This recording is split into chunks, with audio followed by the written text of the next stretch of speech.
ఏపీలో సిండికేట్ రాజ్యం నడుస్తోంది. ప్రజా సొమ్మును కాంట్రాక్టర్ల రూపంలో దోచుకుంటోంది చంద్రబాబు ప్రభుత్వం.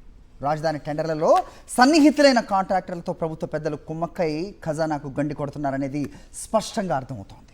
రాజధాని అమరావతి ప్రాంతంలో ఇన్సైడర్ ట్రేడింగ్కు పాల్పడి రైతుల నుంచి తక్కువ ధరలకు భూములు కాజేసిన ప్రభుత్వ పెద్దలు ఇప్పుడు తమకు సన్నిహితులైన కాంట్రాక్టర్లతో సిండికేట్ను ఏర్పాటు చేసి రాజధాని నిర్మాణ పనులను అధిక ధరలకు కట్టబెడుతున్నారు.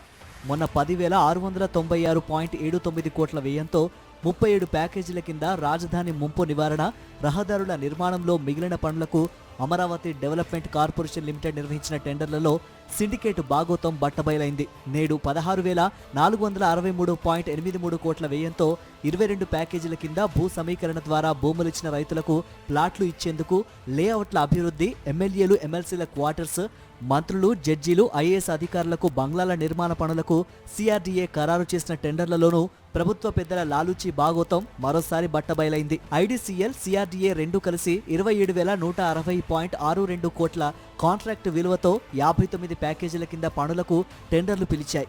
ఈ పనులను 28,209.62 కోట్ల రూపాయలు సిండికేట్లోని 8 కాంట్రాక్టు సంస్థలకు ప్రభుత్వ పెద్దలు పంచిపెట్టారు.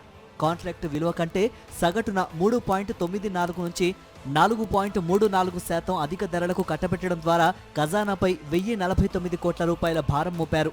అదే రివర్స్ టెండరింగ్ విధానం అమల్లో ఉండి ఉంటే కాంట్రాక్టర్ల మధ్య పోటీ పెరిగి కనీసం 8% తక్కువ ధరకే పనులు చేయడానికి ముందుకొచ్చేవారని, దీనివల్ల ఖజానాకు 2,500 కోట్ల నుంచి 3,000 కోట్ల మేర ఆదా అయ్యేదని అధికార వర్గాలు స్పష్టం చేస్తున్నాయి. ల్యాండ్ పూలింగ్ పథకం కింద రాజధానికి రైతులు 34,000 ఎకరాలు ఇచ్చారు.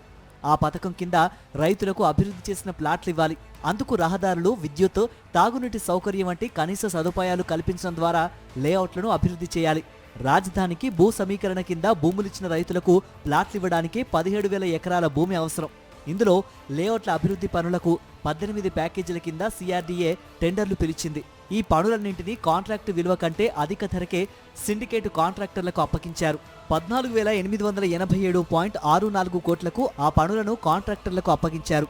జీఎస్టీ, సీనరేజీ, న్యాక్ తదితర పన్నుల రూపంలో కాంట్రాక్టర్లకు అదనంగా ఇస్తామని సిఆర్డీఏ చెప్పిన మొత్తాన్ని కూడా కలిపితే ఈ పనుల వ్యయం 17,000 కోట్లకు చేరుతుంది.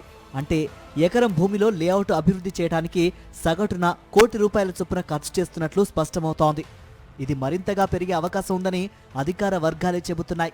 వాస్తవానికి అత్యాధునిక సదుపాయాలతో లేఅవుట్ను అభివృద్ధి చేయడానికి ఎకరానికి 50 లక్షలకు మించి వ్యయం కాదని స్పష్టం చేస్తున్నారు. ఇక సిఆర్డీఏ ద్వారా ప్రభుత్వమే రియల్ ఎస్టేట్ వ్యాపారానికి దిగుతూ చేపట్టిన హ్యాపీ నెస్ట్ ప్రాజెక్టు ఎమ్మెల్యేలు ఎమ్మెల్సీల క్వార్టర్స్, మంత్రులు, జడ్జీల బంగ్లాలు, ఐఏఎస్లకు బంగ్లాల నిర్మాణ పనులను 4 ప్యాకేజీల కింద కాంట్రాక్టర్లకు అప్పగించారు. ప్రభుత్వ పెద్దలకు అత్యంత సన్నిహితుడైన కృష్ణారెడ్డికి చెందిన మేఘా సంస్థకు ల్యాండ్ పూలింగ్ స్కీమ్ కింద లేఅవుట్ల అభివృద్ధి చేసేందుకు సంబంధించిన 5 ప్యాకేజీల పనులను కట్టబెట్టారు. ఈ పనుల విలువ 5,608.7 కోట్లు. ఈనాడు కిరణ్ సోదరుడి వియ్యంకుడు రాయల రఘుకు చెందిన RVR project land pooling scheme కింద లేఅవుట్ల అభివృద్ధికి సంబంధించి 4 పనులను ప్రభుత్వ పెద్దలు అప్పగించారు. ఈ పనుల విలువ 2,813.66 కోట్లు. బెంగళూరులో రియల్ ఎస్టేట్ వ్యాపారం చేసే బలుసు శ్రీనివాసరావు సీఎం చంద్రబాబుకు అత్యంత సన్నిహితుడు. ఆయనకు చెందిన బీఎస్ఆర్ ఇన్ఫ్రాకు ల్యాండ్ పూలింగ్ స్కీమ్ కింద లేఅవుట్లకు సంబంధించి 8 ప్యాకేజీల పనులను అప్పగించారు. వీటి విలువ 3,945.47 కోట్లు. అలాగే ప్రభుత్వ పెద్దలతో అత్యంత సన్నిహితంగా వ్యవహరించే ఏవి రంగరాజు మేనేజింగ్ డైరెక్టర్గా ఉన్న ఎన్సీసీ సంస్థకు హ్యాపీ నెస్ట్తో పాటు ఎమ్మెల్యే ఎమ్మెల్సీల క్వార్టర్స్ నిర్మాణం, ఓ ల్యాండ్ పూలింగ్ లేఅవుట్ పని అప్పగించారు. వీటి విలువ 3,438.21 కోట్లు. మంత్రి నారా లోకేష్ ప్రాతినిధ్యం వహిస్తున్న మంగళగిరి నియోజకవర్గంలో ఆయన తరపున ఎన్నికల్లో క్రియాశీలకంగా పనిచేసిన కనకమేడల వరప్రసాద్కు చెందిన కేఎంవి ప్రాజెక్టుకు ఐఏఎస్ అధికారుల బంగ్లాల నిర్మాణ పనులను కట్టబెట్టారు.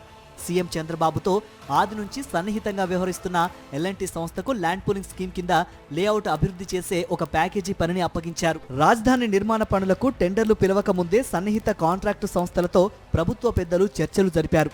ఆ కాంట్రాక్టర్లతో సిండికేట్ను ఏర్పాటు చేశారు.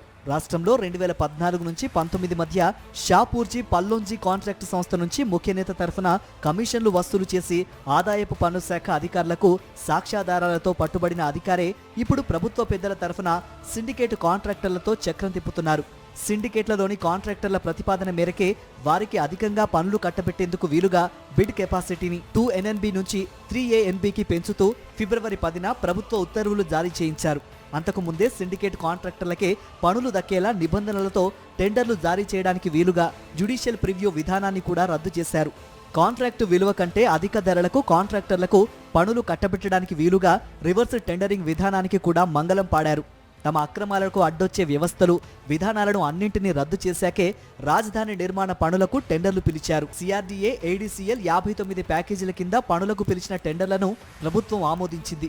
ఆ పనులను 28,209.62 కోట్లకు 8 కాంట్రాక్టు సంస్థలకు ప్రభుత్వ పెద్దలు పంచిపెట్టారు.